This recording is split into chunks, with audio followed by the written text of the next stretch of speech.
서울의 심장부, 강남의 밤은 결코 잠들지 않는 거대한 용과 같았다. 빌딩 숲에서 뿜어져 나오는 네온 불빛은 억수같이 쏟아지는 장대비를 화려한 색으로 물들였고, 젖은 아스팔트는 그 빛을 반사하며 또 다른 도시의 풍경을 그려냈다. 최고급 세단인 제네시스 G90의 뒷좌석에 앉은 루미너스 그룹의 총수, 강태준은 무표정한 얼굴로 창밖을 응시하고 있었다. 그의 시선은 특정 한 곳에 머무르지 않고 빗줄기에 흐트러지는 도시에 야경미를 부유했다. 그의 이름 앞에는 늘 냉혹한, 철두철미한, 감정 없는과 같은 수식어가 따라붙었다. 38이라는 젊은 나이에 대한민국 재계를 호령하는 위치에 올랐지만 그의 얼굴에서는 성공한 자의 여유나 행복을 찾아보기 힘들었다. 오히려 그의 깊은 눈매와 굳게 닫힌 입술에서는 지독한 공허함과 어떤 상실감마저 느껴졌다. 마치 그의 시간은 7년 전 어느 날에 멈춰버린 듯했다. 그날 이후로 그의 삶은 오직 일과 성공, 그리고 복수라는 두 가지 키워드로만 움직이고 있었다. 차가 부드럽게 멈춰섰다. 퇴근 시간의 교통체증이었다. 운전석의 김 비서가 룸미러를 통해 태준의 안색을 살폈지만 그는 여전히 미동도 없이 창밖만 바라보고 있었다. 바로 그때 그의 무심했던 시선이 한 골목 어귀에 고정되었다. 화려한 명품 매장의 쇼윈도 바로 옆 어둡고 축축한 그림자 속에서 웅크리고 있는 작은 형체가 보였다. 비를 피하기 위해 낡은 처마 밑에 몸을 숨긴 어린아이였다. 아이는 얇고 달아빠진 옷을 입고 있었고 빗물과 흙탕물로 얼굴은 온통 얼룩져 있었다. 맨발은 차가운 바닥에 그대로 노출되어 있었고 가녀린 어깨는 추위 때문인지 아니면 두려움 때문인지 미세하게 떨리고 있었다. 수많은 사람들이 무심하게 그 옆을 지나쳐 갔지만 누구 하나 아이에게 눈길을 주는 이는 없었다. 강태준의 세상에서는 결코 존재할 수 없는, 아니, 존재해서는 안 되는 풍경이었다. 그는 이런 비참함을 외면하고 경멸하도록 훈련받으며 살아왔다. 하지만 어째서인지 그는 시선을 뗄 수가 없었다. 아이가 문득 고개를 들었을 때 차창을 사이에 두고 두 사람의 시선이 허공에서 마주쳤다. 아이의 눈은 짙은 호박색이었다. 그 깊고 투명한 눈동자 속에는 나이에 걸맞지 않은 체념과 함께 그럼에도 불구하고 꺼지지 않은 작은 불꽃 같은 것이 담겨 있었다. 그 순간 강태준의 심장이 쿵 하고 내려앉았다. 마치 잊고 있던 아주 중요한 기억의 파편이 뇌리를 스치고 지나간 듯한 강렬한 충격이었다. 회장님, 신호가 바뀌었습니다. 김 비서의 목소리가 태준을 현실로 돌려놓았다. 하지만 태준은 대답 대신 옆자리에 놓인 하얀 상자를 집어들었다. 오늘 저녁 중요한 계약을 성사시킨 기념으로 파트너사가 선물한 최고급 티라미수 케이크였다. 평소 같았으면 비서에게 처리하라고 지시했을 그에게는 아무런 의미도 없는 물건이었다. 그는 망설임 없이 차문을 열었다. 김 비서가 당황하며 우산을 들고 따라 나서려 했지만 태준은 손짓으로 그를 제지했다. 굵은 빗줄기가 그의 값비싼 맞춤 정장을 순식간에 적셨다. 머리카락에서는 물이 뚝뚝 떨어졌지만 그는 아랑곳하지 않고 성큼성큼 아이에게로 걸어갔다. 갑자기 눈앞에 나타난 거대한 그림자에 아이는 겁을 먹고 몸을 더욱 웅크렸다. 경계심 가득한 눈으로 그를 올려다보는 아이의 모습에 태준은 가슴 한구석이 아릿해지는 것을 느꼈다. 그는 아무 말 없이 아이의 눈높이에 맞춰 무릎을 굽히고 앉아 케이크 상자를 내밀었다.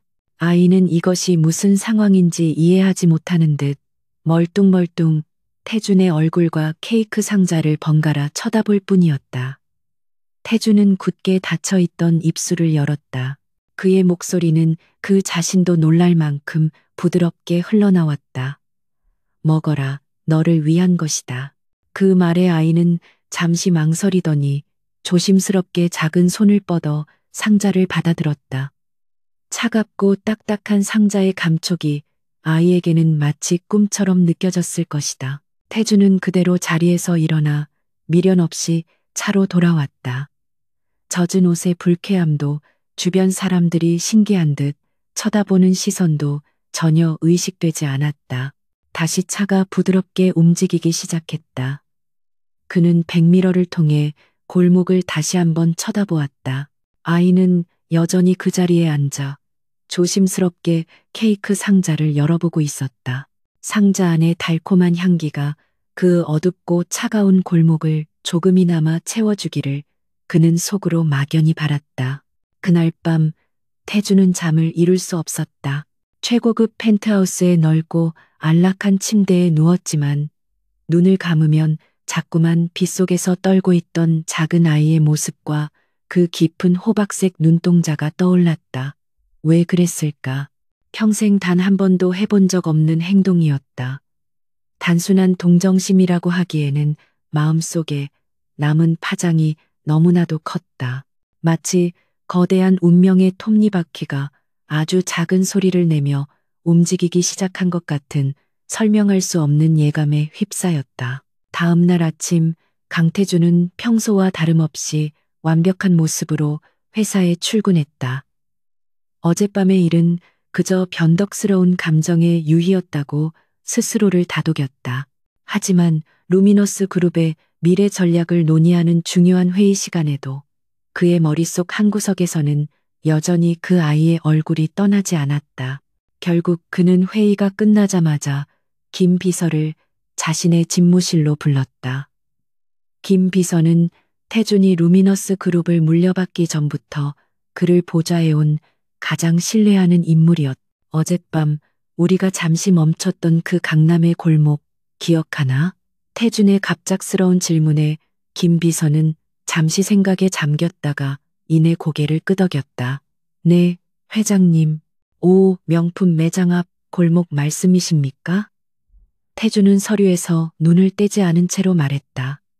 그의 목소리는 여전히 아무런 감정도 실려있지 않은 듯 건조했다. 거기 있던 아이, 그 아이에 대해 알아봐주게. 이름, 나이, 가족관계, 찾을 수 있는 모든 것을. 김 비서는 조금 놀란 표정을 지었지만 이내 감정을 갈무리하고 정중하게 대답했다. 알겠습니다, 회장님. 그런데 혹시 어떤 특별한 이유라도? 그는 조심스럽게 물었다. 총수가 개인적으로, 그것도 길거리의 아이에게 관심을 보이는 것은 전례 없는 일이었기 때문이다. 태주는 잠시 침묵하다가 나지막이 대답했다. 그냥 호기심이다. 가능한 한 빨리, 그리고 조용히 처리해주게. 그의 단호한 어조에 김 비서는 더 이상 묻지 않고 고개를 숙였다. 명심하겠습니다. 김 비서가 나가고 다시 혼자 남은 집무실에서 태주는 자리에서 일어나 거대한 통유리창 앞으로 다가갔다. 서울의 전경이 한눈에 내려다 보이는 압도적인 풍경이었다. 그는 이 도시의 왕이나 다름없었다. 원하는 것은 무엇이든 가질 수 있었고, 거슬리는 것은 무엇이든 치워버릴 수 있었다. 하지만 그 모든 것을 가지고도 그는 단 하나 잃어버린 과거의 한 조각을 되찾지 못해 늘 공허했다. 그는 자신도 모르게 손을 들어 자신의 심장이 있는 곳을 매만졌다. 7년 전 그의 세상 전부였던 그녀, 한지수가 떠나던 날, 그리고 그녀와 함께 사라져버린 세상의 빛조차 보지 못하고 떠났다고 믿었던 자신의 아이. 그 상처는 여전히 아물지 않고 그의 심장을 좀먹고 있었다. 어젯밤 그 아이의 눈동자에서 그는 아주 희미하게나마 지수의 흔적을 보았던 것일까? 아니, 그럴 리가 없다. 그것은 그저 헛된 미련과 죄책감이 만들어낸 환상일 뿐이라고 그는 스스로에게 되뇌었다. 며칠이 지났다. 태주는 다시 일상의 루틴으로 돌아간 듯 보였다. 수조 원이 오가는 계약을 눈 하나 깜빡하지 않고 성사시켰고 경쟁사들을 무자비하게 압박했다. 아무도 그의 내면에서 어떤 폭풍이 휘몰아치고 있는지 알지 못했다. 그는 의식적으로 그 아이에 대한 생각을 지우려 노력했다. 하지만 그럴수록 더욱 선명하게 떠오르는 호박색 눈동자는 그를 괴롭혔다. 그 눈은 마치 그에게 무언가를 말하려는 듯했다. 그러던 어느 날 오후 김 비서가 긴급한 표정으로 집무실 문을 두드렸다. 그의 손에는 얇은 서류 봉투 하나가 들려 있었다. 회장님, 요청하신 아이에 대한 보고입니다. 태주는 하던 일을 멈추고 봉투를 건네받았다. 그의 심장이 미세하게 빠르게 뛰기 시작하는 것을 느꼈다. 그는 최대한 침착함을 유지하려 애쓰며 봉투를 열었다. 그 안에는 아이의 사진 몇 장과 간단한 정보가 담긴 보고서가 들어 있었다. 사진 속 아이는 며칠 전 그가 보았던 모습 그대로였다. 여전히 남루한 옷차림이었지만 렌즈를 응시하는 눈빛만은 총기를 잃지 않고 있었다. 보고서의 내용은 간단했다. 이름은 서연, 나이는 대략 6, 7세로 추정. 부모나 보호자에 대한 기록은 전무하며 몇 달 전부터 그 일대를 배회하기 시작했다고 한다. 주변 상인들의 증언에 따르면 아이는 거의 말을 하지 않지만 누군가 먹을 것을 주면 공손하게 허리를 숙여 인사할 줄 아는 아이였다. 보고서를 읽어내려가던 태준의 눈썹이 꿈틀거렸다. 평범한 가출 아동이나 고아에 대한 보고서 그 이상도 이하도 아니었다. 역시 자신의 착각이었나. 허탈한 실망감이 밀려오려는 순간 그의 시선이 보고서의 마지막 부분에 있는 한 문장에 꽂혔다. 특이사항, 오른쪽 귀 뒤쪽에 작은 초승달 모양의 흉터가 있음. 그 문장을 읽는 순간 태준의 머릿속은 하얗게 비어버리는 듯했다. 초승달 모양의 흉터. 그것은 태준과 지수, 두 사람만이 아는 비밀의 증표였다. 그들이 그토록 기다렸던 아이, 뱃속에 있을 때부터 달림이라고 불렀던 아이에게 유전적으로 나타날 것이라고 했던 지수 가문에만 내려오는 아주 희미한 흔적. 지수는 늘 웃으며 말했었다. 만약 우리가 아이를 잃어버리더라도 이 흉터가 우리를 다시 만나게 해줄 거라고. 태주는 떨리는 손으로 서류를 거의 구겨질 정도로 움켜쥐었다. 김비서.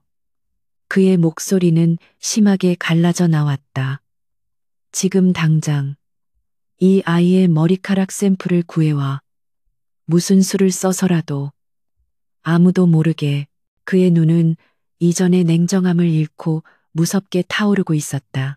김비서는 태준의 이런 모습을 처음 보았기에 순간적으로 압도당했지만 이내 상황의 심각성을 깨닫고 재빨리 대답했다. 네, 회장님, 즉시 처리하겠습니다. 거대한 퍼즐의 첫 번째 조각이 맞춰지는 순간이었다. 운명의 실타래가 마침내 풀리기 시작하고 있었다. 강태준의 명령은 얼음처럼 차갑고 강철처럼 단단했다. 그의 눈에서 뿜어져 나오는 강렬한 기백에 노련한 김민석 비서조차 순간 숨을 삼켰다. 그는 회장님의 사적인 부분에 대해 단 한 번도 깊이 관여해 본 적이 없었지만 이번 일은 단순한 호기심이나 변덕이 아님을 직감했다. 그것은 한 남자의 인생을 뒤흔들고 있는 거대한 폭풍의 전조와도 같았다. 그는 아무것도 묻지 않고 오직 침묵으로 긍정을 표하며 조용히 집무실을 나섰다. 이제부터 그의 모든 역량은 회장님의 지시를 완벽하게 수행하는 데 집중될 것이었다. 김 비서가 나간 뒤에도 태주는 한참 동안 그 자리에 서서 움직이지 못했다. 그의 머릿속은 초승달 흉터라는 단 하나의 키워드로 가득 차 있었다. 7년 전 임신한 지수와 함께 미래를 그리던 가장 행복했던 시절의 기억이 되살아났다.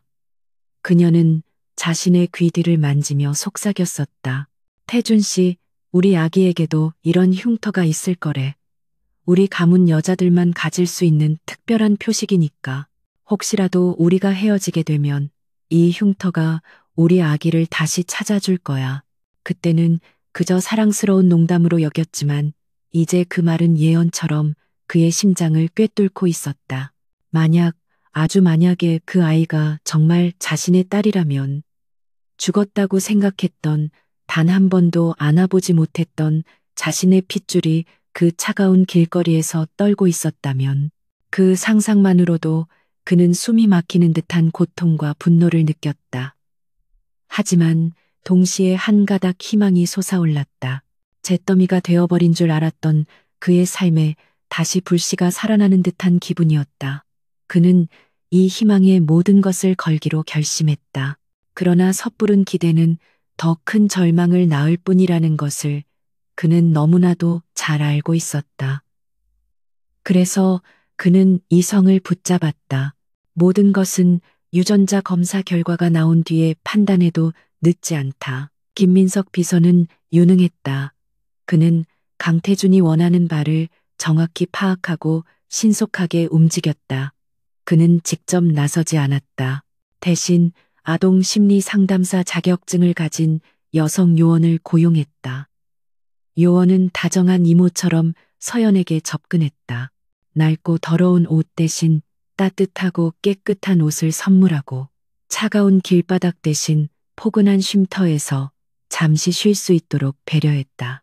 서연은 처음에는 경계했지만 진심 어린 친절함에 조금씩 마음의 문을 열었다. 요원은 아이와 함께 그림을 그리고 이야기를 나누며 자연스럽게 아이의 머리카락 몇 올을 채취하는 데 성공했다. 그 모든 과정은 서연이 전혀 눈치채지 못할 만큼 세심하고 은밀하게 이루어졌다. 샘플은 대한민국 최고의 유전자 감식 기관으로 즉시 보내졌다. 강태준은 자신의 신분을 감추기 위해 철저히 보안을 유지했고 결과가 나오는 데까지 걸리는 3일이라는 시간이 그에게는 3년처럼 느껴졌다. 그는 평소처럼 일에 몰두하려 했지만 손에 잡히지 않았다. 수천억 원이 오가는 보고서의 숫자들은 의미 없는 나열로 보였고 임원들의 열띤 보고는 소음처럼 귓가를 스쳐 지나갔다. 그의 모든 신경은 오직 검사 결과에만 쏠려 있었다. 그는 밤마다 악몽을 꾸었다.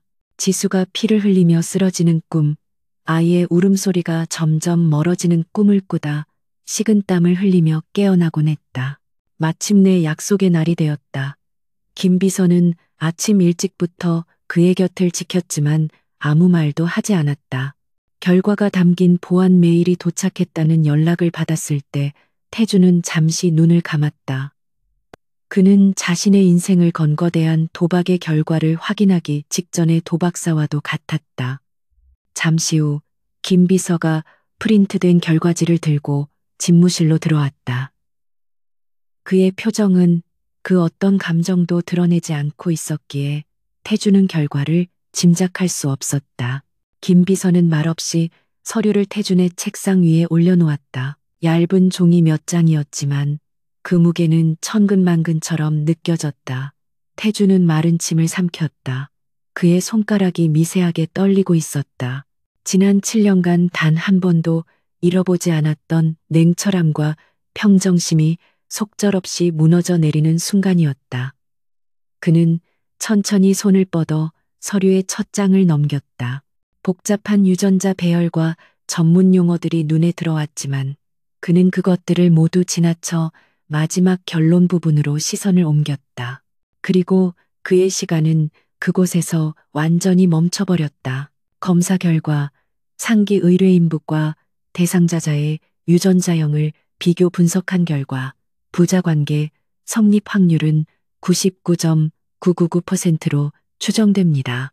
따라서 두 사람은 친자 관계가 성립한다고 판단할 수 있습니다. 이 한 문장이 그의 온 세상이었다. 태주는 숨을 쉬는 것조차 잊었다. 그의 눈은 활자에 고정된 채 미동도 하지 않았다. 99.999%.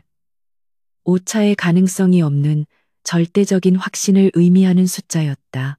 서연, 그 아이가 자신의 딸이었다. 죽은 줄로만 알았던 그의 핏줄이 살아있었다. 그의 안에서 무언가 뜨거운 것이 울컥 치밀어 올랐다. 그것은 기쁨이라기보다는 슬픔이었고 슬픔이라기보다는 분노였으며 그 모든 것을 뒤섞은 거대한 감정의 해일이었다. 자신의 딸이 지난 7년간 어떤 삶을 살았을까? 누가 감히 자신의 아이를 그런 비참한 구렁텅이로 내몰았는가? 그는 주먹을 너무 세게 쥔 나머지 손톱이 손바닥을 파고들어 피가 배어 나왔지만 고통을 전혀 느끼지 못했다. 그의 이성은 차갑게 식어갔고 그 자리에는 오직 복수심만이 들끓기 시작했다. 한참의 침묵 끝에 그는 마침내 입을 열었다. 그의 목소리는 이전보다 훨씬 낮고 차가워져 있었다. 김 비서. 그 부름에 김 비서는 조용히 고개를 들었다. 지금부터 내 말을 잘 듣게. 첫째, 서연이를 당장 찾아. 무슨 일이 있어도 오늘 안으로 내 눈앞에 데려와야 해. 단, 아이가 놀라지 않게, 최대한 부드럽게. 둘째, 내 본가 저택을 완벽하게 준비시켜. 아이가 지내기에 불편함이 없도록 머리카락 한 올까지 신경 쓰도록 해. 셋째, 앞으로 내 모든 일정은 무기한 보류한다. 서연이와 관련된 일이 아니라면 그 어떤 보고도 받지 않겠어. 그의 명령은 더 이상 질문을 허용하지 않는 절대자의 선언과도 같았다. 김 비서는 태준의 눈에서 이글거리는 불꽃을 보았다. 그것은 단순히 되찾은 딸에 대한 부성애가 아니었다. 그것은 자신의 모든 것을 앗아간 자들을 향한 서늘한 살이었다. 알겠습니다, 회장님. 김 비서는 짧게 대답하고 신속하게 움직이기 시작했다. 강태준이라는 잠자던 사자가 마침내 깨어난 것이다. 이제 피해 복수가 시작될 것이고 그 누구도 그를 막을 수 없을 터였다. 태준은 다시 한번 결과지를 내려다보았다. 서연. 그는 입안에서 그 이름을 나직이 굴려보았다. 지수가 살아있었다면 분명 아이에게 아름다운 이름을 지어주었을 텐데 누가 그 아이에게 그런 이름을 붙여주었을까? 아이는 지난 세월 동안 어떻게 살아남았을까? 수많은 질문들이 그의 머릿속을 스쳐 지나갔다. 이제 그 질문들에 대한 답을 하나씩 찾아 나갈 것이다. 그리고 그 과정에서 자신과 자신의 아이를 나락으로 떨어뜨린 자들에게 정확히 그만큼의, 아니 그 이상의 고통을 되돌려줄 것이다. 그는 천천히 자리에서 일어나 다시 통유리창 앞으로 걸어갔다. 여전히 서울의 풍경은 화려하고 평화로워 보였다. 하지만 이제 태준의 눈에 비친 도시는 이전과 달랐다. 저 도시 어딘가에 자신의 딸이 있었고 또 어딘가에는 자신의 모든 것을 망가뜨린 원수가 웃으며 살아가고 있었다. 그는 더 이상 이 도시의 관망자가 아니었다. 그는 이제 심판자였다.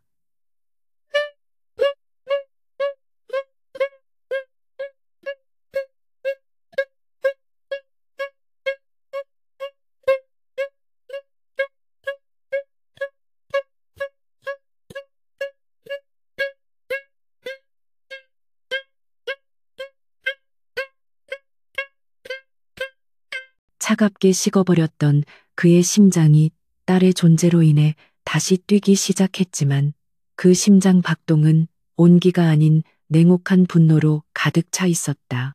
진정한 전쟁은 이제부터 시작이었다. 김민석 비서의 움직임은 한치의 오차도 없이 정확했다. 강태준의 명령이 떨어진 지 불과 3시간 만에 그는 서울의 한 낙후된 공원 구석에서 웅크리고 잠든 서연을 찾아냈다. 여성 요원이 조심스럽게 아이를 깨웠다. 잠에서 깬 서연의 눈에는 여전한 경계심이 가득했지만 며칠간 자신에게 따뜻함을 보여준 요원의 얼굴을 보고는 조금 누그러졌다. 요원은 아이에게 새 신발을 신겨주며 상냥하게 속삭였다. 서연아, 이제 더 이상 춥지 않은 곳으로 갈 거야. 아주 좋은 아저씨가 서연이를 기다리고 있어.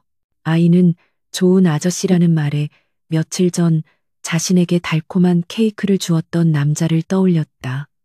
아이는 말없이 고개를 끄덕였고 요원의 손을 잡고 공원을 나섰다. 공원 밖에 대기하고 있던 검은색 세단은 서연이 지금껏 보았던 그 어떤 것보다도 크고 반짝였다. 차문이 열리자 안에는 그 케이크 아저씨가 앉아 있었다.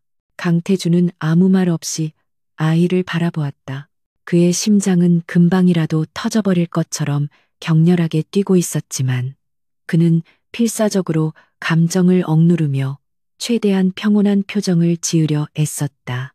서연은 낯선 차 안에 위압적인 분위기에 겁을 먹었지만 태준의 손에 들려있는 작은 곰인형을 보고는 조금 안심했다. 태준은 서툴게 인형을 아이의 품에 안겨주었다. 아이는 인형을 꼭 껴안았다.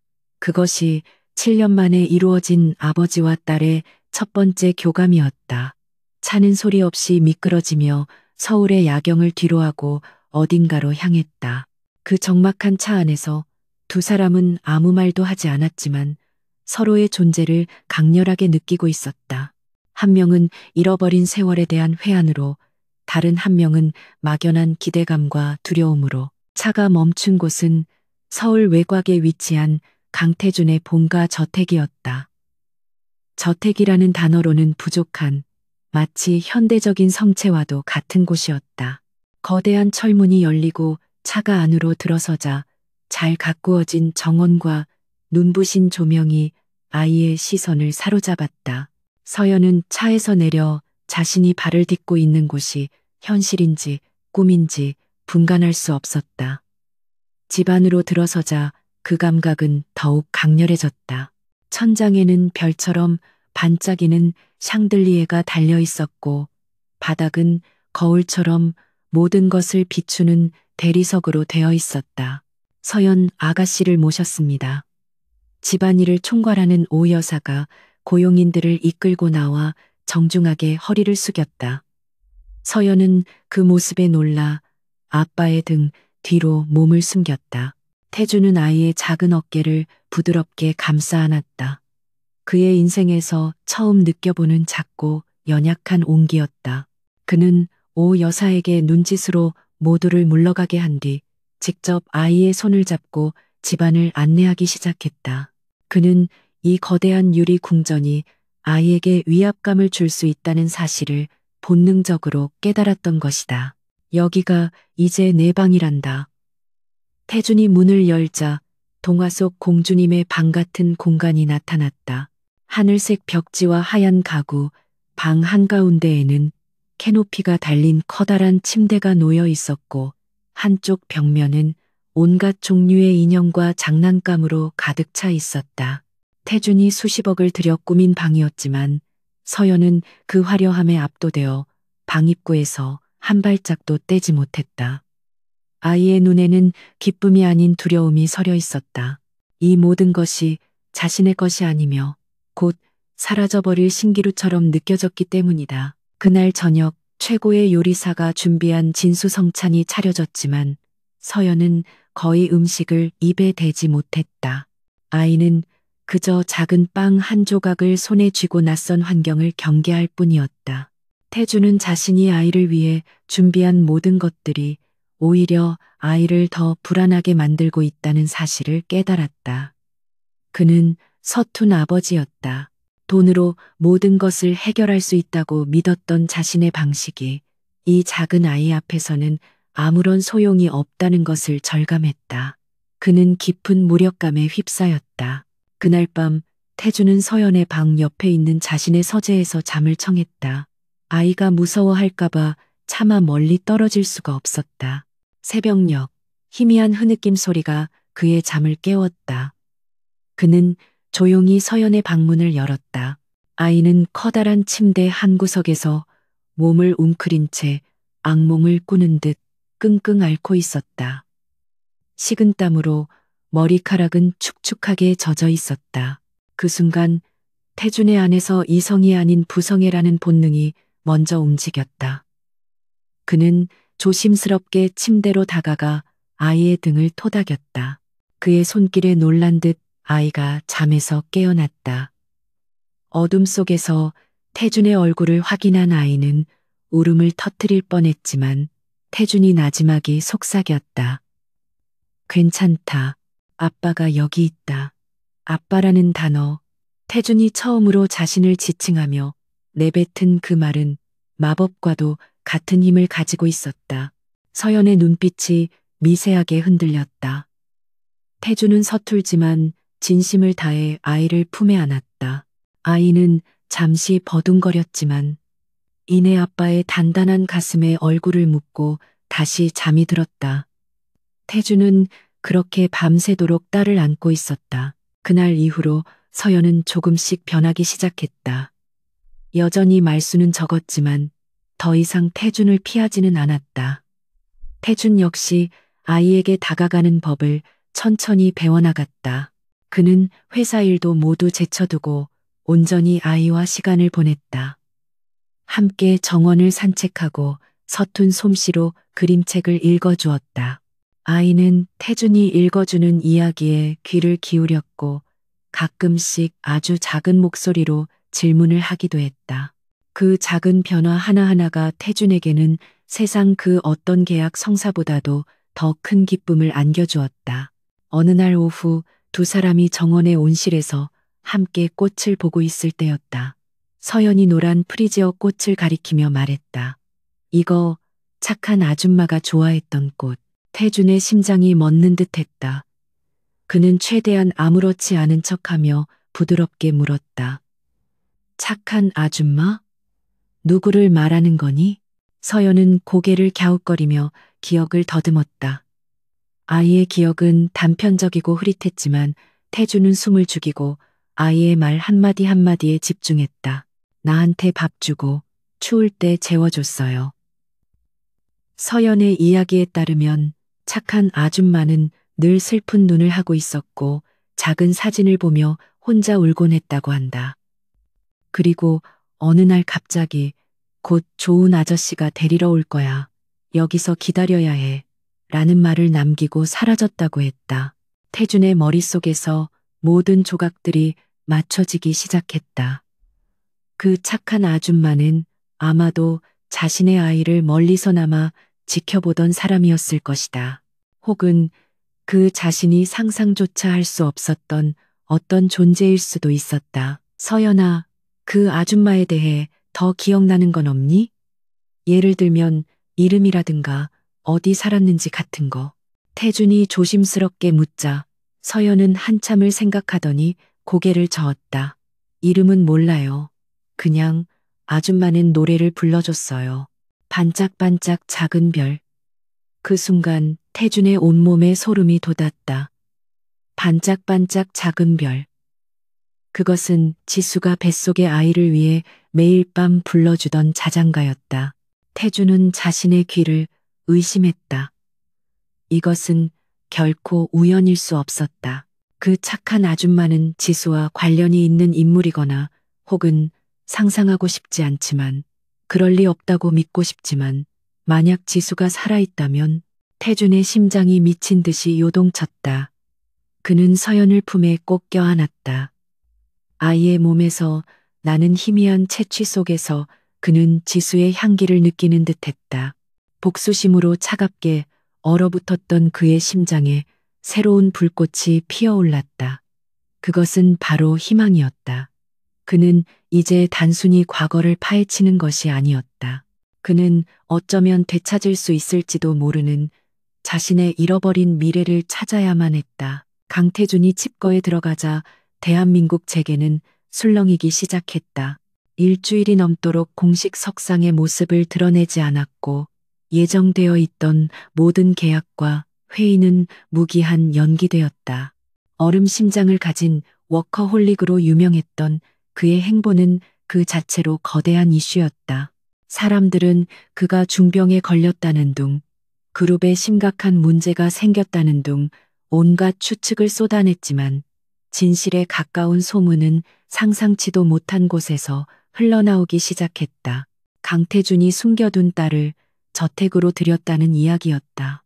이 소문은 사교계의 촘촘한 정보망을 타고 순식간에 퍼져나갔다.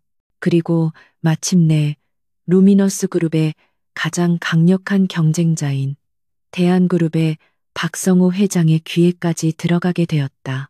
박 회장은 칠순을 바라보는 나이에도 여전히 날카로운 눈빛과 탐욕을 잃지 않은 노회한 사업가였다.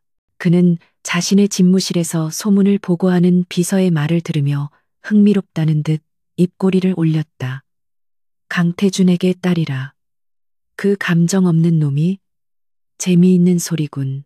입양이라도 한 건가. 하지만 그의 옆에 서 있던 딸 박민영의 생각은 달랐다. 화려한 외모와 교양 있는 태도 뒤에 뒤틀린 소유욕과 질투심을 숨기고 있는 그녀는 딸이라는 단어에서 본능적인 위협을 감지했다. 그녀는 오랫동안 강태준을 원했다. 그의 재력, 그의 지위, 그리고 그 누구에게도 정복되지 않는 냉정함까지도 그녀의 소유욕을 자극했다. 그녀는 그를 갖기 위해서라면 무슨 짓이든 할 수 있었고 실제로 7년 전에 그런 짓을 저지른 장본인이었다. 아버지, 혹시 그 아이 나이가 몇 살인지 아세요? 박민영의 목소리는 겉보기엔 차분했지만 미세하게 떨리고 있었다. 비서가 대답했다. 정확하지는 않지만 대여섯 살 정도로 보인다는 목격담이 있습니다. 그 말을 듣는 순간 박민영의 얼굴이 하얗게 굳어졌다. 7살, 모든 것이 아기가 맞아 들어가는 듯한 불길한 예감이 그녀의 등골을 서늘하게 만들었다. 7년 전 자신들이 지옥으로 밀어넣었던 한지수, 그녀가 만삭의 몸이었다는 사실을 떠올렸다.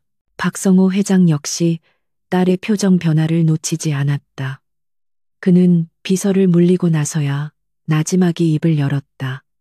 설마 그럴 리가 없다.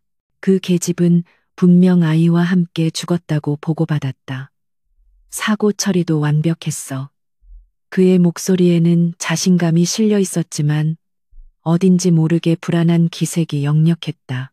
7년 전 강태준과 한지수의 관계를 갈라놓기 위해 그들이 꾸몄던 일은 단순한 방해 공작이 아니었다. 그것은 한 사람의 인생을 송두리째 파괴하고 세상에서 존재를 지워버린 완벽한 범죄였다. 그들은 한지수의 가세가 기울자 그녀의 가족에게 접근해 빚을 빌미로 협박했다.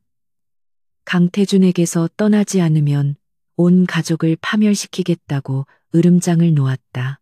결국 지수는 태준을 위해 떠나는 길을 택했다. 그리고 박 회장은 그녀가 떠난 직후 지방 도로에서 일어난 작은 교통사고를 위장해 그녀와 뱃속의 아이가 모두 사망한 것처럼 서류를 꾸몄다. 강태준에게 전달된 것은 차가운 사망진단서와 유품 몇 가지가 전부였다. 그들의 계획은 완벽해 보였다. 하지만 아버지, 만약 살아있다면요? 만약 그 아이가 한지수의 딸이라면 어떡하실 거예요? 박민영이 날카롭게 쏘아붙였다. 그녀는 강태준이 진실을 알게 되는 날 자신들이 쌓아 올린 모든 것이 무너져 내릴 것임을 누구보다 잘 알고 있었다. 강태준의 복수가 얼마나 무서운 것인지 상상하는 것만으로도 온몸에 소름이 돋았다. 박성호 회장은 잠시 눈을 감고 생각에 잠겼다. 그의 노련한 머리가 빠르게 돌아가기 시작했다. 최악의 상황을 가정하고 대비해야 했다. 진정해라, 민영아. 아직 아무것도 확인된 것은 없다. 성급하게 움직이면 오히려 우리의 흔적을 남기게 될 뿐이다. 그는 딸을 진정시켰지만 그의 눈빛은 이미 맹수처럼 번뜩이고 있었다. 우선 그 아이의 정체부터 확실하게 파악해야 한다. 강태준이 철통같이 경비를 세웠을 테니 우리 사람을 시켜서 뒤를 캐도록 지시하겠다. 유전자 검사라도 할 수 있다면 가장 확실하겠지. 그리고 너는 당분간 강태준 주변을 맴돌며 상황을 주시해라. 자연스럽게 접근할 기회를 찾아봐. 그러나 박민영은 아버지처럼 신중하게 기다릴 인내심이 없었다. 그녀는 직접 자신의 눈으로 확인해야만 직성이 풀리는 성격이었다. 그녀는 아버지의 지시를 따르는 척하며 머릿속으로 자신만의 계획을 세우기 시작했다. 아이에게 접근하는 가장 좋은 방법은 무엇일까? 아이의 환심을 살 만한 것, 아이가 경계심을 풀 만한 것을 이용해야 했다. 그녀의 머릿속에 교활한 미소가 번졌다. 그녀는 강태준의 딸이 다닌다는 소문이 있는 최고급 아동 미술 학원의 자선 활동가인 척 접근할 계획을 세웠다. 그 시간 강태준의 저택은 외부의 폭풍을 전혀 감지하지 못하는 평화로운 섬과도 같았다. 태준은 서연과 함께하는 소소한 일상 속에서 지난 7년간 잊고 살았던 행복이라는 감정을 느끼고 있었다. 서연은 이제 더 이상 그를 두려워하지 않았다. 오히려 아빠의 뒤를 졸졸 따라다니며 서툰 발음으로 질문을 쏟아내는 평범한 아이가 되어가고 있었다. 태주는 그런 아이의 모습 하나하나를 눈에 담으며 자신의 삶이 완벽하게 변했음을 실감했다. 하지만 그의 내면에 도사리고 있는 경계심까지 완전히 사라진 것은 아니었다. 그는 자신이 한지수와 아이의 죽음에 대한 진실을 파헤치기 시작하면 그것을 감추려는 자들이 반드시 움직일 것이라고 예상했다. 서연의 존재가 세상에 알려진 이상 적들의 시선이 아이에게 쏠리는 것은 시간 문제였다. 그는 딸을 자신의 싸움에 끌어들이고 싶지 않았다. 그는 자신의 딸을 완벽하게 지켜내야만 했다. 저녁 식사를 마친 후 서연이 거실에서 인형놀이를 하는 동안 태주는 김 비서를 서재로 불렀다. 저택의 경비 시스템을 최고 등급으로 격상시키게. 외부인의 출입은 내가 허락한 사람 외에는 개미 한 마리도 들이지 마. 그리고 서연이의 외부 활동 시에는 그림자처럼 경호원들을 붙이도록. 단 아이가 눈치채지 못하게. 그의 목소리는 낮고 조용했지만 그 안에 담긴 결의는 그 어떤 위협도 뚫을 수 없을 만큼 단단했다. 김 비서는 즉시 고개를 숙였다. 알겠습니다, 회장님. 그리고 한 가지 더 보고 드릴 것이 있습니다. 최근 대한그룹의 박성호 회장 측에서 아가씨에 대해 뒷조사를 하고 있는 정황이 포착되었습니다. 그 말에 태준의 눈빛이 싸늘하게 빛났다. 올 것이 왔군. 그는 이미 예상하고 있었다. 박성호. 7년 전 지수와의 관계를 가장 격렬하게 반대했던 인물 중 하나.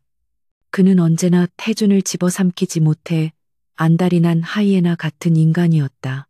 계속 주시하게 그들이 무슨 짓을 꾸미는지, 누구와 접촉하는지 전부 보고해.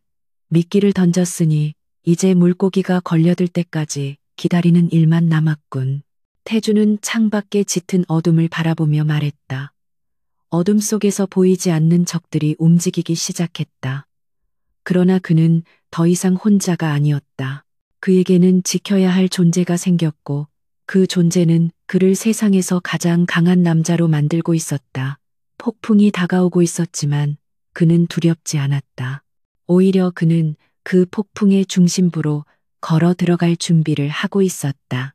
대한그룹의 움직임을 포착한 강태준은 더 이상 기다리지 않았다. 그는 자신의 저택 지하에 위치한 비밀 벙커를 가동시켰다. 최첨단 보안 장비와 슈퍼컴퓨터로 가득 찬 그곳은 루미너스 그룹의 모든 정보를 통제하는 심장부이자 오직 강태준과 김민석 비서만이 그 존재를 아는 공간이었다. 태준은 거대한 스크린 앞에 서서 차갑게 명령을 내렸다.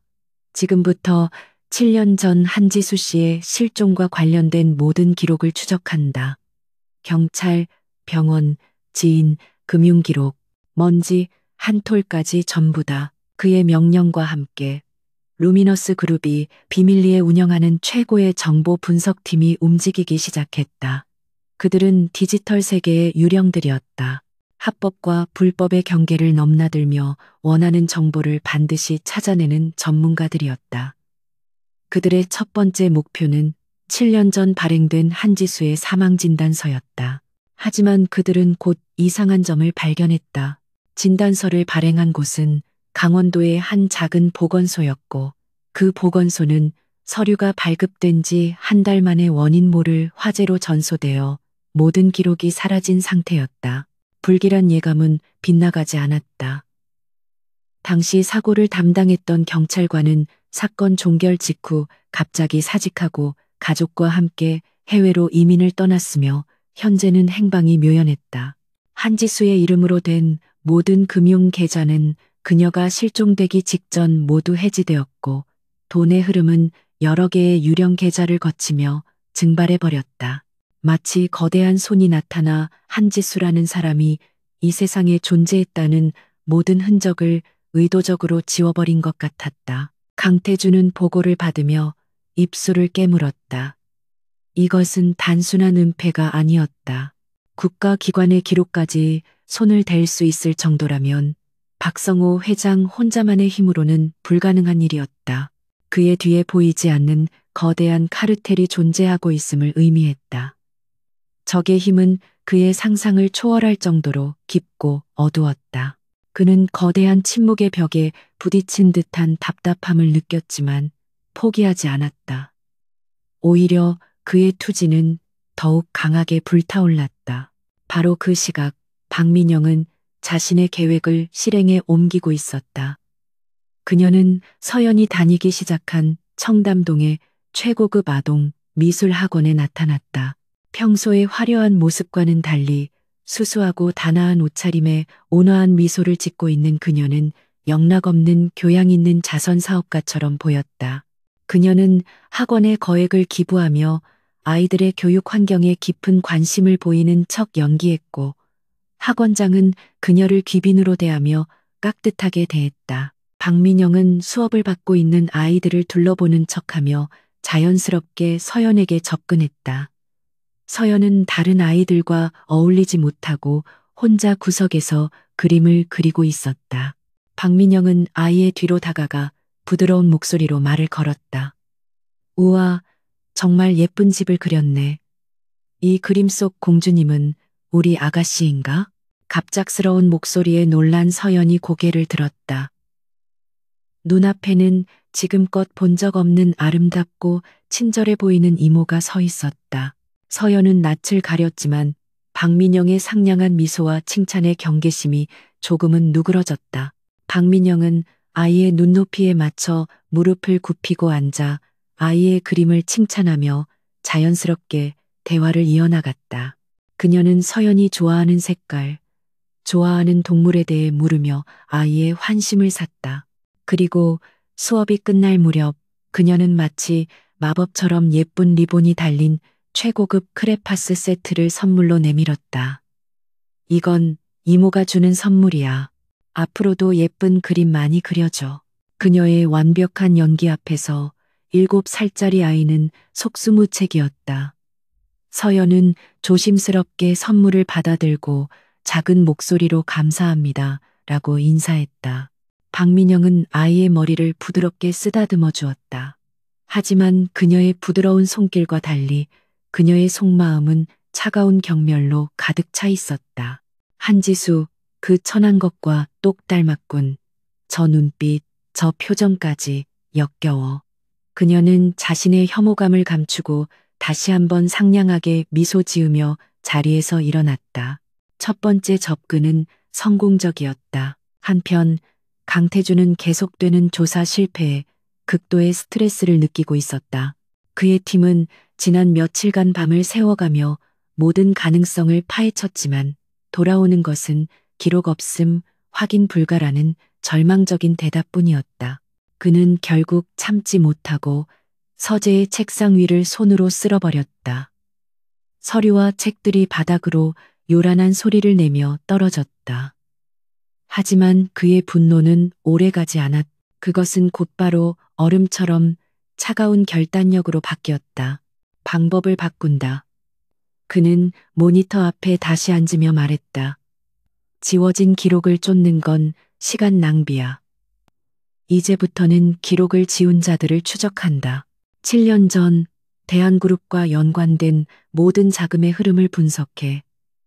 박성호가 그만한 일을 처리하려면 반드시 돈을 썼을 테고 그 돈은 어딘가에 흔적을 남겼을 거다. 검은 돈의 꼬리를 잡는 거야. 그의 새로운 지시의 팀은 다시 활기를 띠기 시작했다. 그들은 이제 안개 속에서 길을 찾는 대신 안개를 만들어낸 자의 발자국을 뒤쫓기 시작했다. 그날 저녁 서연은 미술 학원에서 돌아오자마자 신이 나서 태준에게 달려왔다. 아이는 손에 든 예쁜 크레파스 상자를 보여주며 자랑했다. 아빠, 이거 보세요.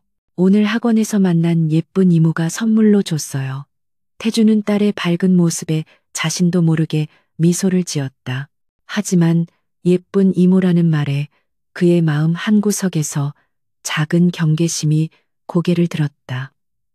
그는 아이를 무릎에 앉히고 최대한 다정하게 물었다. 그래? 어떤 이모였는데 우리 서연이한테 이렇게 좋은 선물을 줬을까? 서연은 신이 나서 오늘 있었던 일을 조잘조잘 이야기했다. 자신을 공주님이라고 불러주고 그림을 칭찬해주고 머리를 쓰다듬어 주었다는 이야기였다. 태주는 그저 아이들의 눈높이를 잘 아는 친절한 사람이겠거니 하고 넘기려 했다. 하지만 서연이 마지막으로 덧붙인 한마디가 그의 뇌리를 날카롭게 스쳤다.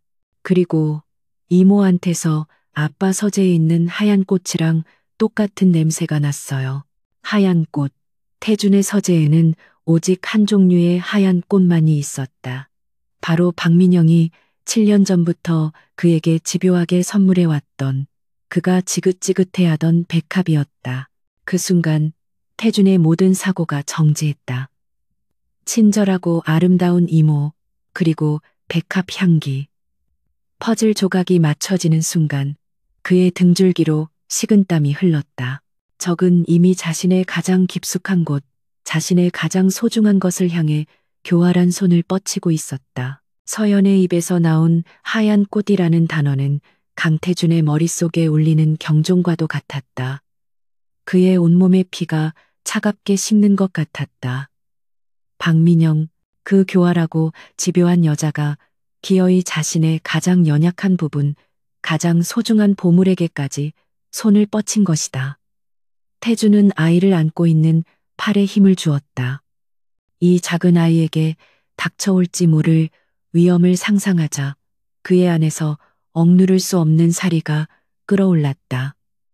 하지만 그는 서연 앞에서 그 어떤 동요도 내비치지 않았다. 그는 오히려 더없이 부드러운 미소를 지으며 아이의 머리를 쓰다듬었다. 그랬구나. 우리 서연이가 예쁜 이모를 만나서 좋았겠네. 그는 아이를 안심시킨 뒤 자연스럽게 아이의 관심을 다른 곳으로 돌렸다.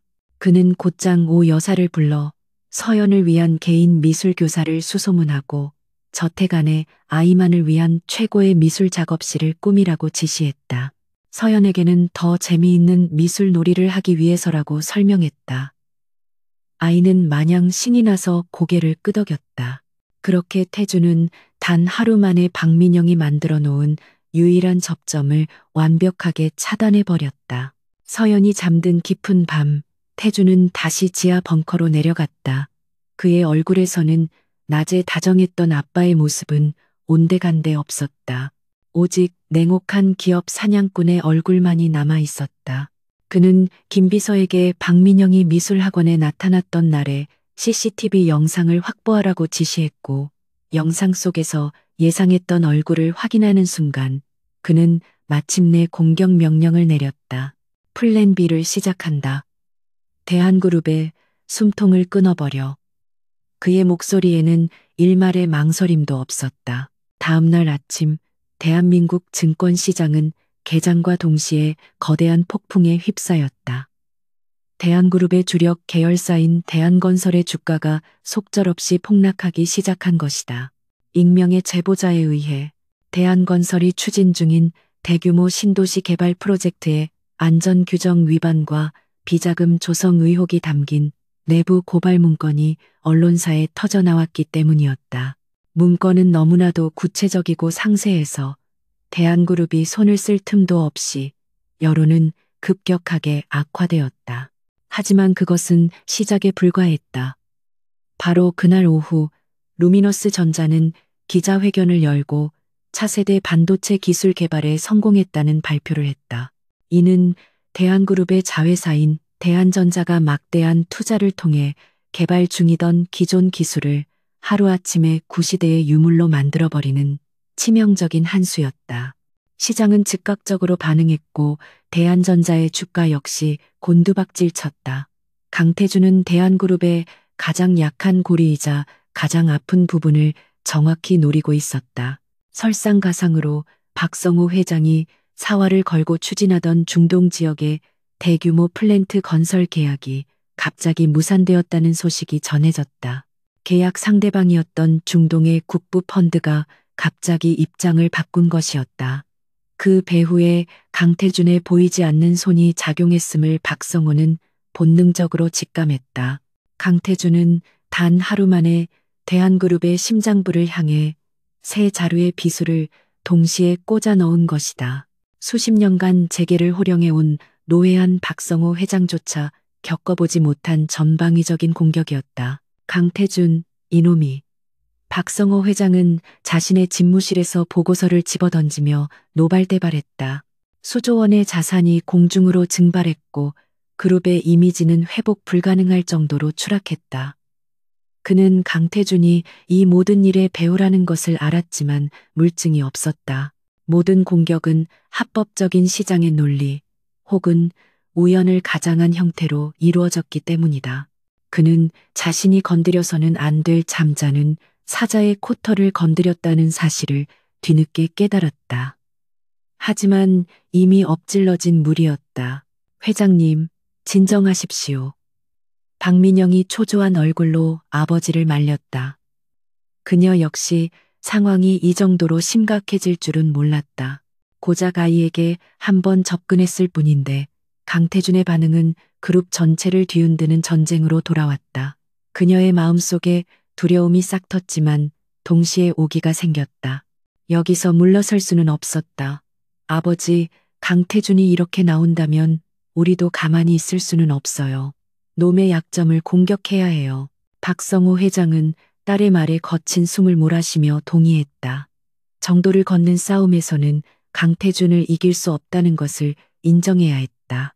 그렇다면 자신들이 가장 잘하는 방식, 즉 비열하고 더러운 방식으로 싸울 수밖에 없었다. 그의 머릿속에 한 가지 계략이 떠올랐다. 강태준의 가장 큰 변화는 바로 그 딸의 등장이었다. 그렇다면 그 아이를 이용해 강태준의 명예와 평판을 공격하는 것이 가장 효과적일 터였다.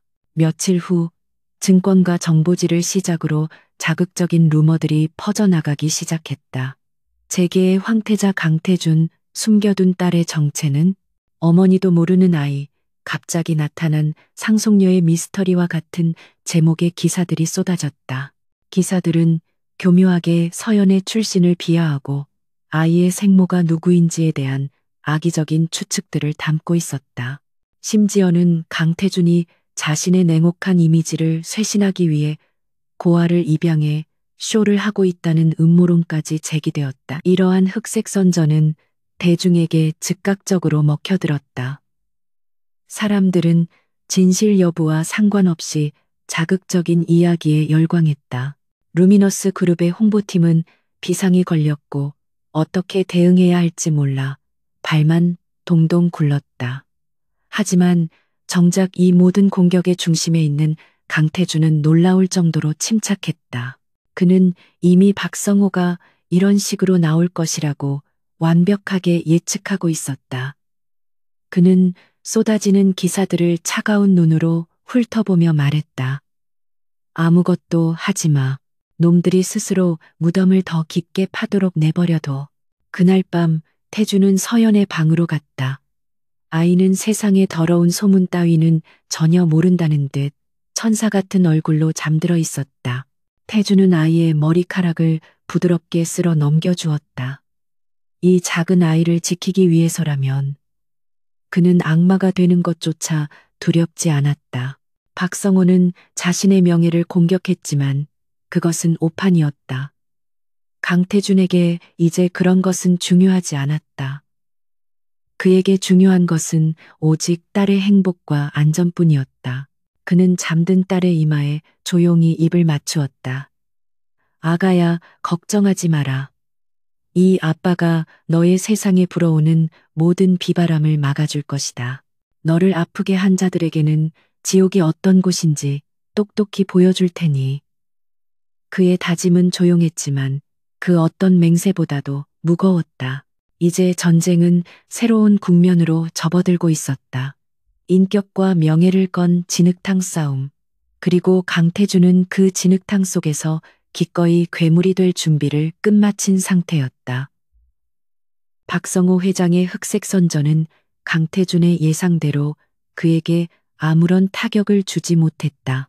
대중은 며칠간 떠들썩했지만 루미너스 그룹의 견고한 실적과 강태준의 굳건한 리더십 앞에서는 그저 찻잔 속의 태풍일 뿐이었다. 오히려 강태준의 침묵은 대중에게 그가 음해에 흔들리지 않는 강인한 인물이라는 인상을 심어주었고, 대한그룹의 주가는 연일 하락세를 면치 못했다. 자신들이 던진 돌에 자신들의 발등을 찍은 꼴이었다. 이대로는 안 되겠어요, 아버지. 박민영은 초조함을 감추지 못하고 소리쳤다. 그녀의 자존심은 바닥까지 떨어진 상태였다. 강태준의 반격은 상상 이상으로 날카로웠고 자신이 꾸민 계략은 어린애 장난처럼 무력화되었다. 이대로 가다가는 대한그룹이 먼저 무너질 판이었다.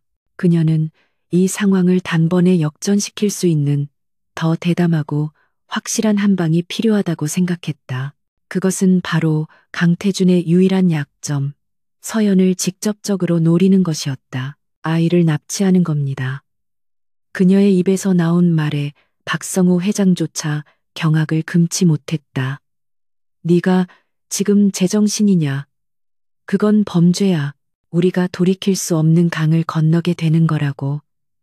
그가 버럭 소리를 질렀지만 박민영은 눈 하나 깜짝하지 않았다. 그녀의 눈은 이미 이성을 잃은 광기로 번뜩이고 있었다. 진짜로 아이를 해치자는 게 아니에요. 잠시 데리고 있으면서 강태준을 협박하는 거죠. 아이를 돌려받고 싶으면 우리에게 가해온 모든 공격을 멈추고 우리에게 유리한 조건으로 합병을 받아들이라고요. 그것은 너무나도 위험한 도박이었다. 하지만 절벽 끝에 몰린 그들에게는 다른 선택지가 보이지 않았다. 박성호는 딸의 광기 어린 제안을 끝내 거절하지 못했다. 그는 자신의 수하를 통해 뒷세계에서 활동하는 해결사 팀을 고용했다. 전직 특수부대 출신들로 구성된 돈만 주면 무슨 일이든 처리한다는 프로들이었다. 그는 강태준의 경우가 삼엄할 것을 예상했지만 프로들의 실력을 믿었다. 그들의 계획은 서연이 외부 활동을 하는 틈을 노려 순식간에 아이를 빼돌리는 것이었다. 하지만 그들은 강태준을 너무 얕보고 있었다. 강태준의 정보망은 이미 박성호 회장이 해결사들과 접촉했다는 사실까지 파악하고 있었다. 그는 그들이 결국 서연을 노릴 것이라고 정확히 예측했다. 그는 분노했지만 동시에 이것이 저들을 한 번의 함정에 빠뜨릴 절호의 기회라고 판단했다. 그는 김비서에게 지시했다. 놈들이 미끼를 물도록 판을 깔아주지. 서연이를 미끼로 쓸 수는 없으니 완벽한 연극을 준비해야 할 거야. 며칠 후 강태준이 서연을 데리고 경기도에 위치한 한 프라이빗 키즈 테마파크를 방문했다는 소식이 언론을 통해 흘러나왔다. 철저한 예약제로 운영되어 소수의 회원만 입장이 가능한 곳이었지만 박성호의 해결사들은 이미 내부 직원을 매수해 잠입 루트를 확보한 상태였다. 그들이 보기에 그곳은 사방이 막혀 있고 외부인의 접근이 어려워 아이를 납치한 뒤 빠져나가기에는 최적의 장소처럼 보였다. 그들은 그것이 자신들을 위해 파놓은 거대한 덫이라는 사실을 꿈에도 알지 못했다. 작전 당일 태주는 평범한 아빠처럼 서연과 함께 즐거운 시간을 보냈다. 하지만 그의 모든 신경은 보이지 않는 곳에서 움직이는 적들의 동태를 향해 있었다. 김비서는 중앙통제실에서 테마파크 내의 모든 CCTV를 실시간으로 감시하고 있었고 경호원들은 아이스크림 판매원, 인형탈을 쓴 직원, 청소부 등으로 위장한 채 서연의 주변에 빈틈없이 포진해 있었다. 모든 것은 강태준의 시나리오대로 움직이고 있었다. 마침내 해결사들이 움직이기 시작했다. 그들 중 2명이 일부러 소란을 피워 주변의 시선을 끈 사이 나머지 1명이 서연과 보모에게 접근했다. 보모로 위장한 여성 경호원이 잠시 한눈을 파는 척 연기하자 남자는 재빨리 서연의 팔을 붙잡았다. 꼬마야, 아저씨랑 잠깐 재미있는 곳에 갈까? 그가 아이를 끌고 가려던 바로 그 순간이었다. 주변에 있던 모든 것들이 돌변했다. 아이스크림을 팔던 직원이 무전기를 꺼내 들었고 인형 탈을 쓴 직원이 거대한 탈을 벗어 던지며 남자의 앞을 가로막았다. 사방에 숨어 있던 경호원들이 순식간에 나타나 해결사들을 포위했다. 당황한 해결사들이 품에서 무기를 꺼내려 했지만 이미 그들의 몸은 수십 개의 붉은 레이저 포인트로 뒤덮인 후였다. 저격수까지 배치되어 있다는 사실에 그들은 저항을 포기하고 그 자리에 얼어붙었다. 모든 상황은 단 10초 만에 종료되었다. 서연은 무슨 일이 일어났는지 채 인지하기도 전에 다른 경호원들의 품에 안겨 안전한 곳으로 옮겨졌다. 아이의 눈에는 잠시의 소란만 보였을 뿐 폭력적인 장면은 전혀 노출되지 않았다. 김 비서는 현장에서 체포된 해결사들을 경찰이 아닌 자신들의 비밀 장소로 이송시켰다. 이제 신문만이 남아 있었다. 그리고 그들의 입에서 박민영이라는 이름이 나오는 것은 시간 문제일 뿐이었다. 그날 밤 강태준은 지하 벙커에서 현장이 녹화된 영상을 보고 있었다. 그는 해결사가 서연의 팔을 거칠게 잡아채던 장면을 몇 번이고 되돌려 보았다. 영상 속 딸아이의 놀란 표정을 볼 때마다 그의 심장은 갈기갈기 찢어지는 듯했다. 그의 눈에서는 더 이상 분노가 아닌 그보다 훨씬 깊고 차가운 무언가가 서려 있었다. 그것은 모든 것을 파괴해버리겠다는 섬뜩한 결의였다. 지금까지의 싸움이 체스 게임이었다면 이제부터는 사냥이었다. 규칙도 자비도 없는 일방적인 도륙이 될 것이었다. 그는 김 비서에게 낮은 목소리로 말했다. 체포한 놈들에게서 자백을 받아내 영상 증거와 함께 검찰에 넘길 준비를 해둬. 하지만 그 전에 우리가 먼저 박성호에게 선물을 보내줘야겠지. 그의 입가에 처음으로 잔인한 미소가 떠올랐다. 그는 더 이상 루미너스 그룹의 총수가 아니었다. 그는 오직 자신의 새끼를 지키기 위해 모든 것을 내던질 준비가 된 한 마리 굶주린 늑대였다. 박성호와 박민영은 자신들이 건드린 것이 무엇인지 곧 뼈저리게 느끼게 될 것이었다. 강태준은 이제 그들에게 사업적인 실패나 사회적인 몰락이 아닌 인간으로서 겪을 수 있는 가장 끔찍한 절망을 선사하기로 마음먹었다. 전쟁의 국면은 완전히 넘어갔다. 이제 남은 것은 오직 심판뿐이었다. 납치범들에 대한 신문은 길게 이어지지 않았다. 강태준의 비밀 신문실에서 그들은 자신들이 아는 모든 것을 털어놓을 수밖에 없었다. 예상대로 배우는 박민영이었고 모든 자백은 영상으로 기록되었다. 이제 강태준은 박씨 일가를 법적으로 완전히 매장시킬 수 있는 확실한 증거를 손에 쥐게 되었다. 하지만 그의 정보 분석팀은 거기서 멈추지 않았다. 그들은 납치범들의 계좌를 추적하던 중 박민영의 자금과는 관련이 없는 의심스러운 거래 내역 하나를 발견했다. 그것은 지난 몇 년간 매달 일정한 금액이 입금되고 있는 유령 회사의 계좌였다. 팀이 그 계좌의 최종 목적지를 추적하자 전혀 예상치 못한 곳이 나타났다. 전라남도의 한적한 해안가 마을에 위치한 작은 요양원이었다. 박씨 일가와는 아무런 연관성도 없어 보이는 그곳에 왜 검은 돈이 흘러 들어가고 있었던 것일까? 강태준은 그 보고를 받는 순간 강력한 직감에 휩싸였다. 잃어버렸던 퍼즐의 마지막 조각이 그곳에 있을지도 모른다는 예감이었다. 그는 망설이지 않았다. 서연에게는 급한 해외 출장이 생겼다고 둘러댄 뒤 김비서만을 대동하고 즉시 남쪽으로 향했다. 서울의 삭막한 빌딩 숲을 벗어나 차창 밖으로 평화로운 시골 풍경이 펼쳐졌지만 그의 마음은 폭풍전야처럼 고요하고 긴장되어 있었다. 몇 시간을 달려 도착한 요양원은 세상의 모든 소음과 단절된 듯 고즈넉했다. 그는 차에서 내려 소금기 섞인 바닷바람을 맞으며 천천히 요양원 안으로 들어갔다. 그는 원장에게 돈을 내고 오랫동안 한 여인을 돌봐달라고 부탁한 사람에 대해 물었다. 원장은 처음에는 경계했지만 강태준의 절박한 눈빛과 그가 내민 한지수의 사진을 보고는 이내 마음을 열었다. 아, 그분이군요. 7년 전 어떤 남자들이 거의 반강제로 그녀를 이곳에 데려다 놓았어요. 몸도 마음도 완전히 망가진 상태였죠. 한동안은 말도 않고 식사도 거부하며 자신을 놓아버린 사람처럼 지냈습니다. 원장의 이야기는 태준의 심장을 칼로 저미는 듯했다. 원장은 요양원 뒤편에 있는 작은 별채를 손으로 가리켰다. 지금은 많이 좋아지셨어요. 저기서 약초를 키우며 조용히 지내고 계십니다. 강태준은 떨리는 발걸음을 옮겼다. 작은 텃밭 앞에서 허리를 숙이고 약초를 돌보는 여인의 뒷모습이 보였다. 세월의 흔적이 느껴졌지만 그가 단 한순간도 잊어본 적 없는 익숙한 실루엣이었다.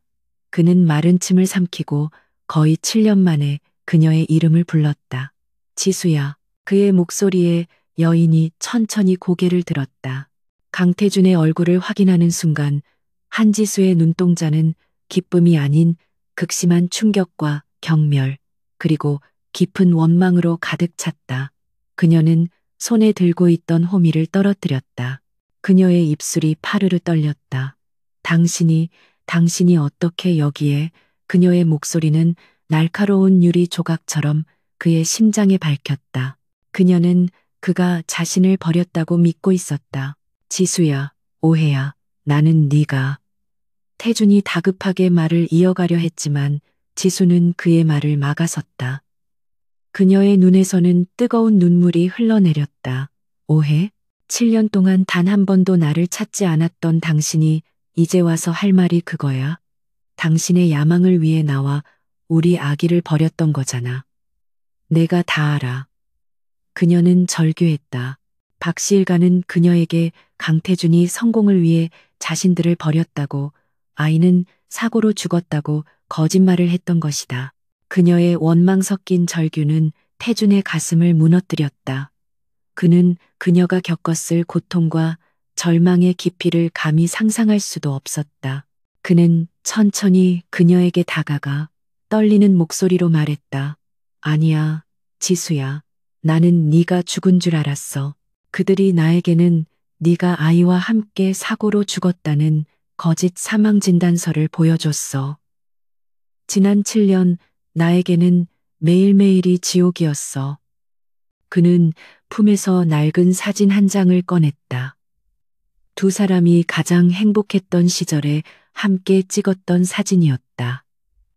그는 그 사진을 단 하루도 품에서 꺼낸 적이 없었다. 사진을 본 지수의 눈빛이 흔들렸다. 하지만 그녀는 여전히 그를 완전히 믿지 못했다. 수년간 쌓여온 불신과 상처는 그렇게 쉽게 사라지지 않았다. 태주는 마침내 가장 중요한 진실을 꺼내놓기로 결심했다. 그의 목소리는 애처롭게 떨리고 있었다. 그리고 지수야, 우리 아기 죽지 않았어. 살아있어. 내가 찾았어. 우리 딸, 서연이 지금 나와 함께 있어. 그 말은 지수의 모든 세상을 뒤흔드는 천둥과도 같았다. 그녀는 믿을 수 없다는 듯 고개를 저었다. 거짓말. 그런 끔찍한 거짓말은 하지 마. 그녀가 소리쳤지만 목소리는 이미 힘을 잃은 상태였다. 태주는 자신의 휴대폰을 꺼내 얼마 전 찍어두었던 서연의 영상을 보여주었다. 영상 속에서 서연은 해맑게 웃으며 아빠라고 부르고 있었다. 지수는 화면 속의 작은 아이, 자신과 태준을 반씩 닮은 그 아이의 얼굴을 보는 순간 그 자리에 주저앉아 오열하기 시작했다. 태준은 무너져 내린 그녀를 부축해 별채 안으로 들어갔다.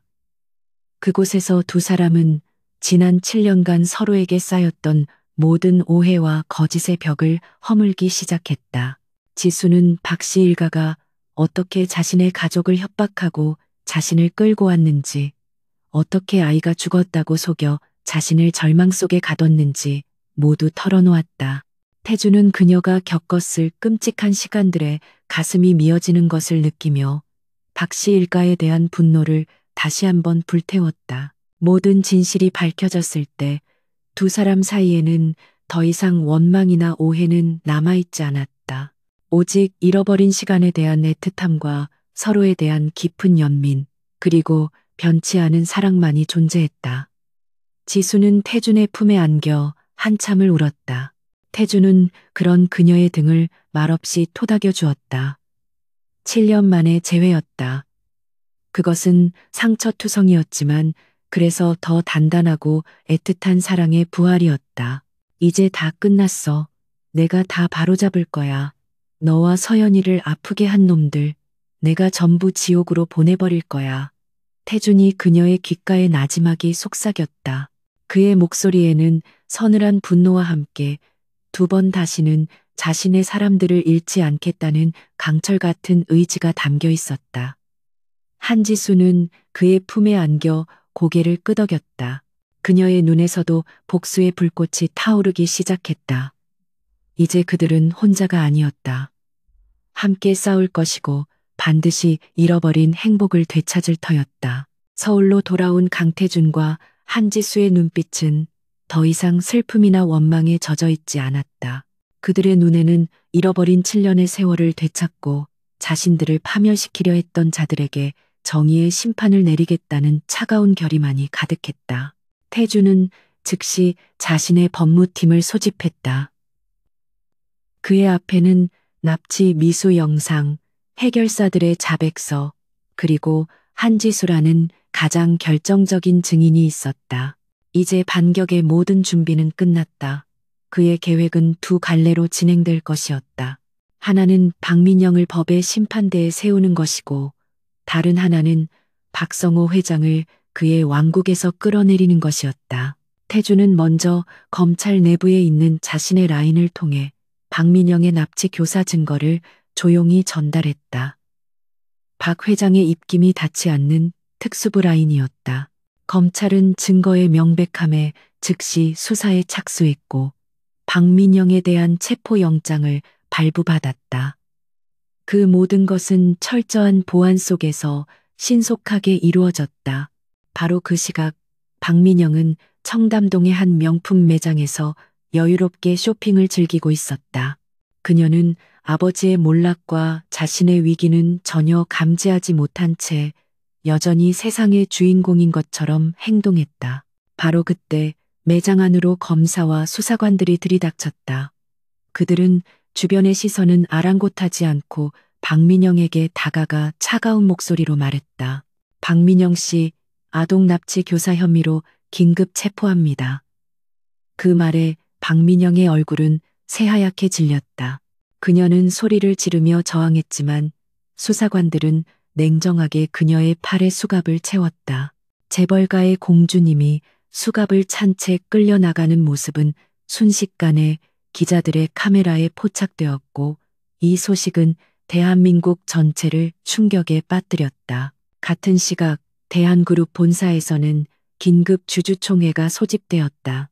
강태준이 루미너스 그룹과 우호 지분을 총동원해 소집한 박성호 회장의 해임안을 상정하기 위한 주주총회였다. 딸의 체포 소식에 이성을 잃기 직전이었지만 박성호는 자신의 자리를 지키기 위해 필사적으로 총회장으로 향했다. 그는 이것이 강태준의 마지막 발악이라고 생각했다. 어떻게든 이 자리만 버티면 반격의 기회가 있을 것이라고 믿었다. 하지만 그의 오만은 곧 산산조각 나게 될 운명이었다. 총회가 시작되고 의장석에 선 강태준은 차분한 목소리로 대한그룹의 현 상황에 대해 브리핑하기 시작했다. 그는 박성호 회장의 독단적인 경영이 어떻게 회사를 위기에 빠뜨렸는지, 그의 비자금 조성이 어떻게 주주들의 이익을 침해했는지를 날카롭게 지적했다. 곳곳에서 주주들의 웅성거림이 터져나왔다. 박성호는 자리에서 벌떡 일어나 근거 없는 모함이다. 라고 소리쳤지만 강태준은 눈 하나 깜짝하지 않고 다음 자료를 화면에 띄웠다. 화면에는 박성호 회장의 비밀 계좌 내역과 자금 세탁의 흐름을 보여주는 명백한 증거들이 나타났다. 총 회장은 순식간에 아수라장이 되었다. 박성호의 얼굴은 핏기가 가시고 분노로 일그러졌다. 하지만 강태준의 공격은 여기서 끝나지 않았다. 그는 마이크를 잡고 장내를 향해 선언했다. 박성호 회장의 비도덕적인 경영은 단순히 회사에만 손해를 끼친 것이 아닙니다. 그는 자신의 탐욕을 위해 한 사람의 인생을 무참히 짓밟았습니다. 오늘 이 자리에는 그 모든 진실을 증언해 줄 증인이 와 있습니다. 모든 사람의 시선이 총 회장의 뒷문으로 쏠렸다. 문이 열리고 한 여인이 조용히 안으로 들어섰다. 바로 한지수였다. 그녀의 등장에 박성호는 자신의 눈을 의심했다. 유령이라도 본 듯한 그의 표정에는 경악과 공포가 뒤섞여 있었다. 7년 전 자신이 완벽하게 제거했다고 믿었던 존재가 살아서 그의 눈앞에 나타난 것이다. 한지수는 수많은 주주들 앞을 지나 담담하게 증인석에 섰다. 그녀는 더 이상 과거의 연약한 피해자가 아니었다. 제 이름은 한지수입니다. 저는 7년 전 박성호 회장과 그의 딸 박민영의 협박에 의해 사랑하는 사람과 헤어져야만 했습니다. 그녀의 차분하지만 힘 있는 목소리가 총회장 전체에 울려 퍼졌다. 그녀는 박 씨 일가가 어떻게 자신의 가족을 위협했는지, 어떻게 자신을 감금하고 아이가 죽었다고 속여 자신을 절망에 빠뜨렸는지를 하나하나 증언했다. 그녀의 증언은 단순한 폭로가 아닌 한 인간이 겪어야 했던 고통에 대한 생생한 기록이었다. 주주들은 경악을 금치 못했고 박성호를 향한 비난의 목소리가 터져나왔다. 거짓말이야. 저 여자는 미쳤어. 저게 다 강태준이 꾸며낸 쇼라고. 박성호는 발악했지만 그의 외침은 한지수의 진실된 증언 앞에서 공허한 메아리가 될 뿐이었다. 모든 것이 끝났음을 직감한 그는 결국 이성을 잃고 단상으로 뛰어 올라가 강태준에게 주먹을 휘두르려 했다. 하지만 그의 주먹이 닿기도 전에 보안 요원들이 그를 제압했다. 한때 재계를 호령했던 노 회장의 비참한 마지막 모습이었다. 곧바로 박성호 회장에 대한 해임안이 긴급 발의되었고 압도적인 찬성으로 가결되었다. 그는 그가 평생을 바쳐 이룩한 왕국에서 가장 치욕적인 방식으로 쫓겨났다. 대한그룹이라는 거대한 제국이 무너져 내리는 순간이었다. 총회장을 빠져나온 강태준은 복도에서 기다리고 있던 한지수의 손을 잡았다. 두 사람은 아무 말 없이 서로를 바라보았다. 길고 길었던 복수의 끝이었다. 로비의 대형 스크린에서는 박민영이 구치소로 향하는 모습과 기자들에게 둘러싸여 망신창이가 된 박성호의 모습이 반복해서 나오고 있었다. 정의는 마침내 실현되었다.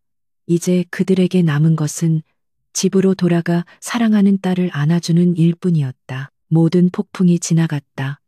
박성호 회장과 박민영은 자신들이 저지른 죄에 대한 혹독한 대가를 치렀다. 대한그룹은 전문 경영인 체제로 전환되었고 박 씨 일가의 이름은 재계에서 완벽하게 지워졌다. 세상은 그들의 몰락에 대해 한동안 떠들썩했지만 강태준과 한지수 그리고 서연의 세상은 더없이 고요하고 평화로워졌다.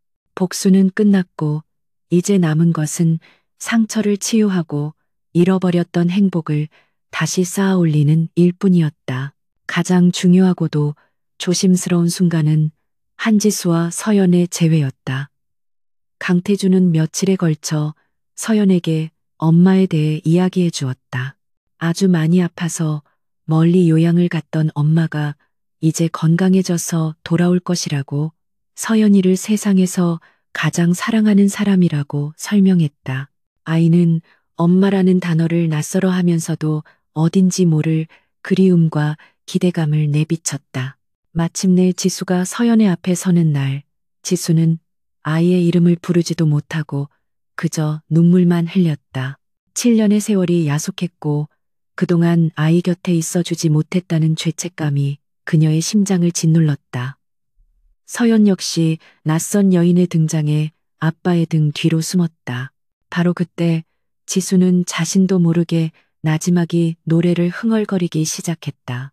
반짝반짝 작은 별, 아름답게 비치네. 7년 전 뱃속의 아이에게 매일 밤 불러주었던 자장가였다. 그 익숙한 멜로디에 서연의 작은 눈이 동그래졌다. 아이의 흐릿한 기억 속 자신을 돌봐주었던 착한 아줌마가 늘 불러주던 노래였기 때문이다. 아이는 조심스럽게 아빠의 등 뒤에서 나와 지수에게로 다가갔다. 그리고 작은 손을 뻗어 지수의 눈물을 닦아주었다. 그 순간 두 사람의 시간은 비로소 하나로 이어졌다. 지수는 아이를 품에 꼭 껴안고 한참을 울었다. 핏줄의 끌림은 그 어떤 설명보다도 강하고 위대했다. 그날 이후 거대하고 차가웠던 강태준의 저택은 따뜻한 온기로 가득 차기 시작했다. 서연의 웃음소리가 집안 곳곳에 울려 퍼졌고 주방에서는 지수가 아이를 위해 서툰 솜씨로 쿠키를 굽는 달콤한 냄새가 풍겼다. 강태준은 얼음 총수라는 별명이 무색할 정도로 변했다.